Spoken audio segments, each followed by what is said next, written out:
মাত্র 1 কাপ সুজি দিয়ে, হ্যাঁ ঠিক শুনেছেন, মাত্র 1 কাপ সুজি দিয়ে আর অল্প একটু গুঁড়ো দুধ দিয়ে এতগুলা মিষ্টি আমি পারফেক্টলি বানিয়ে নিয়েছি। এটা বানিয়ে খাওয়ার পরে আপনাদের শুধু একটা কথাই মনে আসবে যে কেন এত টাকা দিয়ে বাহির থেকে এই মিষ্টিগুলো কিনে খেয়েছি।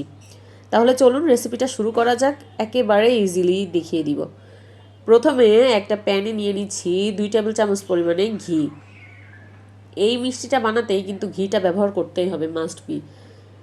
টেস্টের জন্য ঘিটা খুব বেশি জরুরি। তো এই ঘিটা হালকা একটু গরম হয়ে আসলে এর মধ্যে দিয়ে দিব 1 কাপ পরিমাণ সুজি। আমি 1 কাপের থেকে একটু তুলে রেখেছিলাম, কারণ আমার পরিবারের লোক সংখ্যা কম, এত বেশি লাগবে না এটা ভেবে তুলে রেখেছিলাম। আপনাদের পরিমাণ মতো আপনারা দিয়ে বানিয়ে নেবেন। তো এখন সুজিটা একটু ভেজে নিতে হবে। সুজিতে কোনো কালার আসা যাবে না, হালকা একটু ভেজে নিলেই হবে আর কি।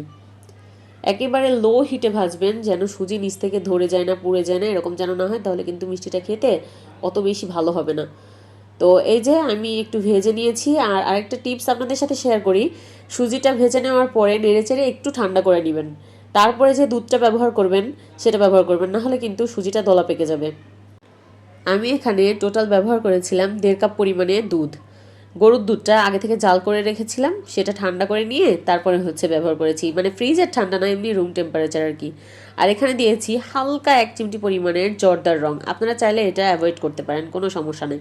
আমি ভালো কালার আনার জন্য, যেহেতু আমি ভিডিও বানাচ্ছি তার জন্য দিয়েছি আর কি। তো এখন এই যে দিয়ে দিলাম 1 কাপেরও একটু কম চিনি। চিনিটা আপনাদের টেস্ট অনুযায়ী দিবেন, কম বেশি করে নিতে পারবেন, সমস্যা নেই। আর দিয়েছিলাম 2টা এলাচের ফল।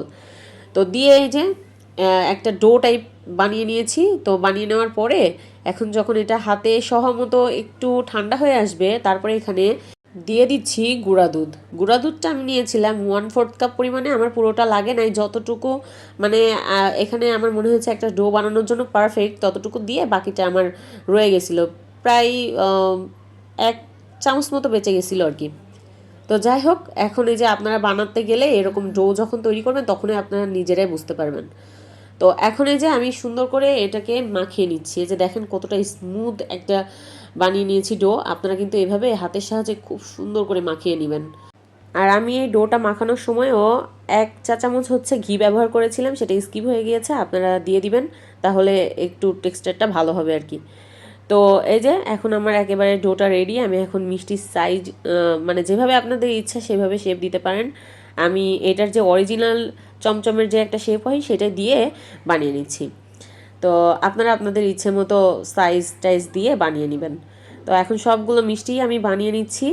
আর এটা কিন্তু খুব ইজি ওয়েতেই বানানো যায়, টেস্টের বিষয়ে বলার মতো কিচ্ছু নাই।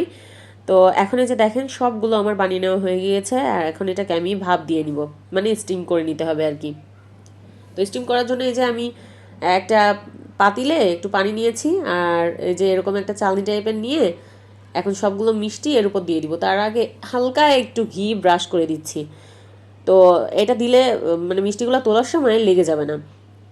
তো এই যে এভাবে মিষ্টিগুলো সবগুলো দিয়ে আমি টোটাল 10 মিনিট মতো মিডিয়াম আঁচে এটাকে স্টিম করে নিয়েছিলাম। তো আপনাদের দেখিয়ে দিচ্ছি যে স্টিম করে নেওয়ার পরে কতটা পারফেক্ট হয়েছে। এই যে দেখেন মিষ্টিগুলো কতটা ফুলে গিয়েছে, সাথে মানে কতটা লোভনীয় লাগছে আর কি। তো এখন এই যে আরেকটা জিনিস তৈরি করে নিচ্ছি, সেটা ঘরে তো মাওয়া নেই, মাওয়া তৈরি করে নিচ্ছি। তো এখন এই যে গুঁড়া দুধ আর একটু ঘি দিয়ে মাওয়া টাইপের একটা মানে জিনিস তৈরি করে নিচ্ছি। এটা শিখেছিলাম আমার মায়ের কাছ থেকে। তো এখন এই যে এভাবে করে দিয়ে এখন মিষ্টিগুলো এই হালকা ঠান্ডা হয়ে আসলে, মানে পুরোপুরি ঠান্ডা হওয়ার থেকে একটু ঠান্ডা হয়ে আসলে কিন্তু যখন মানে হালকা হালকা গরম থাকবে আর কি, এক কথায়। তো হালকা হালকা গরম থাকা অবস্থায় আমি যে এগুলাকে সুন্দর করে একটু গড়িয়ে নিচ্ছি। আর এই যে দেখেন আমার সব মিষ্টিগুলো এখন রেডি হয়ে গিয়েছে। প্রথমে যখন আমার ভাইকে দেখিয়েছিলাম, পরিবারের সবাইকে দেখিয়েছিলাম, কেউ বিশ্বাসই করে না যে এটা আমি বানিয়েছি। তো যাই হোক, এখন একজন রিভিউ দিবে মিষ্টিটা খেয়ে, সে তো মানে একসাথে কয়েকটা মিষ্টি খেয়ে ফেলেছে। এখন তার মুখ থেকেই শুনে নিন যে কি বলে। This is the best sweet ever.